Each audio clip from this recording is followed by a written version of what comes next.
Salut les amis, j'espère que vous allez bien. On se retrouve pour une nouvelle vidéo. On n'a pas beaucoup d'informations aujourd'hui, notamment parce qu'il n'y avait pas d'entraînement hier du côté de Madrid. Et en plus de ça, il y avait ce fameux tirage au sort du mondial. Donc assez peu d'informations qui concernent le Real.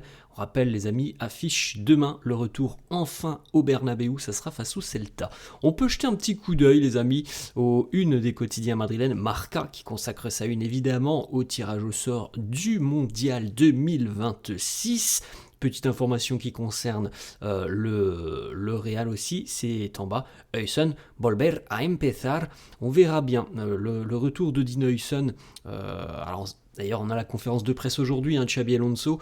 On verra bien si Dean sera de retour pour le match de demain. Et on verra aussi quel rôle sera accordé à Dean parce que on a quand même une impression plutôt positive laissée par la charnière Militao-Rudiger.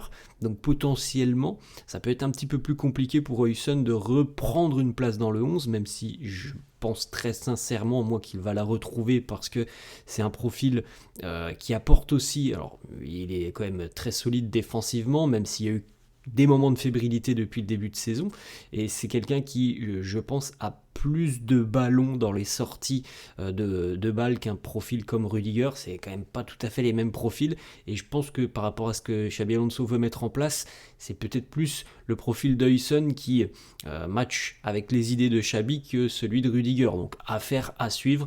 À noter les amis que le Barça est en déplacement du côté de Séville face au Betis cet après-midi, et que l'Atlético est en déplacement à Madrid, à Bilbao pardon, face à l'Athletic que l'on vient de battre. Donc il y a quand même deux déplacements périlleux pour les adversaires du Real.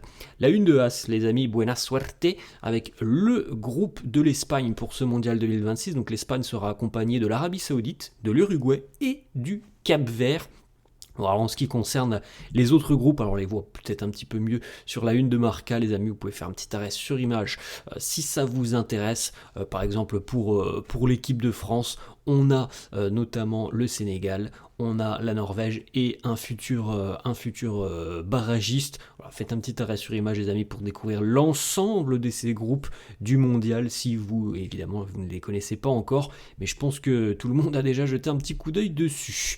La une de As les amis, alors pas d'informations extrêmement importantes ici, Xabi Vinicius, Paz Duradera, la paix tout simplement, on en parlera dans quelques instants. Et puis les autres affiches de Liga de ce samedi, Un viaje peligroso, un voyage dangereux pour le Barça du côté du Benito Villamarín, et puis l'Athletic Bilbao face à l'Atlético Madrid. Petite photo les amis, le Bernabéu se prépare, ça fait plus d'un mois qu'il n'y a pas eu de match au Bernabéu. Retour demain des merengues, et puis on le rappelle, on aura aussi droit à un deuxième match dans le milieu de semaine avec la réception de Manchester City. On a une petite réaction de Trent Alexander-Arnold après sa blessure. Trent qui nous dit vraiment dévasté, tellement déçu de cette blessure. Le timing fait mal. Je vais travailler très dur pour revenir encore plus fort. On se voit en 2026, Madridistas. On lui souhaite évidemment de revenir en forme, c'est le plus important. Maintenant, voilà, on est malheureusement, il faut le dire, un petit peu habitué aux blessures du côté du Real. Et on est un petit peu habitué aussi à ne pas compter sur Trent depuis le début de saison parce qu'il est blessé quasiment entre guillemets depuis le début de saison. Il y a eu 3 pépins physiques, donc on est forcé de vivre sans Trent depuis le début de saison, donc c'est pas forcément quelque chose de nouveau pour le Real, mais évidemment c'est un énorme coup dur parce qu'on l'a dit. Là, on le voyait quand même plutôt à l'aise là depuis son retour. On avait l'impression qu'il avait vraiment de bonnes sensations. Il faudra attendre 2 mois de plus.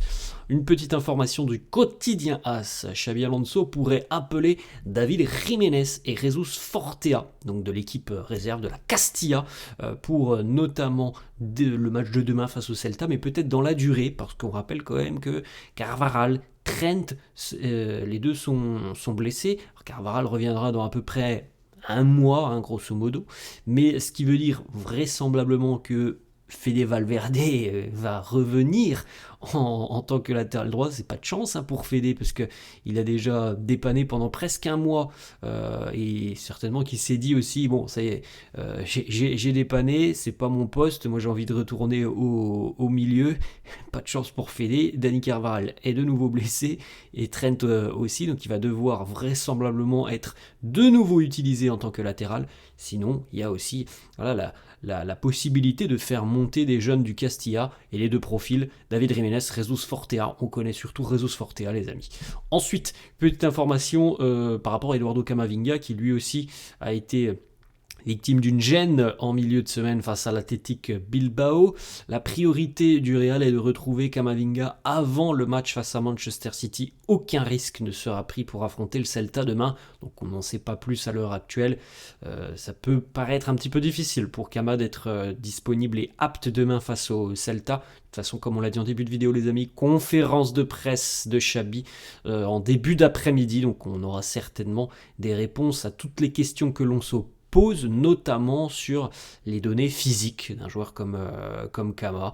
Voilà, on en saura certainement plus sur le groupe. On poursuit avec une petite information. Il n'y avait pas d'entraînement jeudi, il n'y avait pas d'entraînement vendredi. La seule séance de cette semaine qui est prévue donc pour préparer cette rencontre face au Celta demain, c'est aujourd'hui.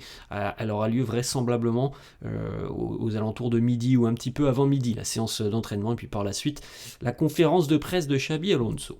Petite information, Kylian Mbappé est de nouveau élu joueur du mois de novembre. On l'avait évoqué hier. Je pense que les 4 buts inscrits face à l'Olympiakos ont évidemment été importantissimes. Alors, il n'y a pas que les 4 buts, parce qu'il marque quasiment tous les buts du Real. Kylian Mbappé, on a déjà parlé à plusieurs reprises, les amis, mais voilà, encore une fois, c'est Mbappé, joueur du mois de novembre.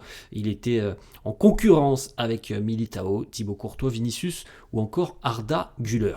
On a une petite stat intéressante, les amis, sur le nombre de tacles depuis le début de saison. C'est Jude Bellingham qui est numéro 1. On sait que c'est un joueur, Jude, qui est très à l'aise sur cette exercice des tacles. Il aime beaucoup les tacles glissés, 29, alors qu'on le rappelle quand même, il a été blessé pendant une longue période, Bellingham, mais il est tout de même numéro 1. Fede Valverde numéro 2, Camavinga, Güler, Tchouaméni, Carreras, Militao, Dani Ceballos, Vini et Dean Huijsen. On a une petite info aussi de la SER qui nous annonce que le seul mouvement mercato du Real au mois de janvier, l'unique, sera le départ de Hendrick du côté de l'Olympique Lyonnais sous la forme d'un prêt. Normalement, aucune arrivée n'est envisagée par le Real malgré la crise des blessés que l'on connaît déjà depuis quelques semaines maintenant. Il ne devrait pas y avoir de renfort pour le Real au mois de janvier, à moins d'une nouvelle catastrophe là sur les 2-3 prochaines semaines. On n'espère pas, parce que bon, on est quand même bien servi en ce qui concerne les blessures du côté du Real. Donc normalement le seul mouvement sera celui d'Hendrick. Petite information de AS qui nous annonce que les tensions entre Vinicius et Xabi Alonso, c'est du passé, c'est terminé, le dossier est clos. Vinicius a une confiance totale en son entraîneur, a une confiance totale aussi dans le projet du Real. Il pense que le style du Real correspond parfaitement, son style correspond parfaitement avec le système de Xabi Alonso. D'ailleurs, Xabi a donné un nouveau rôle à Vinicius sur le terrain. Il lui donne un petit peu plus de liberté. Vini semble un peu plus à l'aise. Au lieu de jouer en pur ailier, Xabi donne la possibilité, la liberté à Vinicius de pouvoir rentrer aussi un petit peu plus dans l'axe, d'évoluer comme entre guillemets un deuxième attaquant. Alors il y a Kylian Mbappé, mais d'avoir cette liberté de ne pas uniquement se cantonner à son aile gauche. Il semblerait que le joueur soit satisfait de ce petit changement de direction. Une autre information de AS qui nous annonce que le Real et Vinicius sont convaincus que la prolongation de contrat du joueur sera finalisée l'année prochaine lorsque les discussions reprendront. Bon, affaire à suivre. On a déjà parlé à plusieurs reprises, les amis, sur la chaîne de cette prolongation de Vinicius qui est compliquée. Je ne sais pas si ça sera aussi simple que le quotidien AS veut nous le faire croire. On verra bien. C'est quand même un dossier qui dure, la prolongation de Vini, depuis plus d'1 an, je pense. Donc je ne sais pas si c'est en quelques jours ou en quelques semaines que ça se réglera dès lors que les discussions vont reprendre. Ensuite, une petite information aussi, les amis, on va terminer là-dessus d'ailleurs. Le Real semble envisager de construire un projet entre guillemets Silicon Valley du côté du centre d'entraînement de Valdebebas avec une cellule innovation qui inclut notamment les médecins, le corps médical, des résidences, des projets aussi technologiques. Le projet pourrait rapporter beaucoup d'argent au club. Alors, bon, c'est pour le moment une ébauche, hein.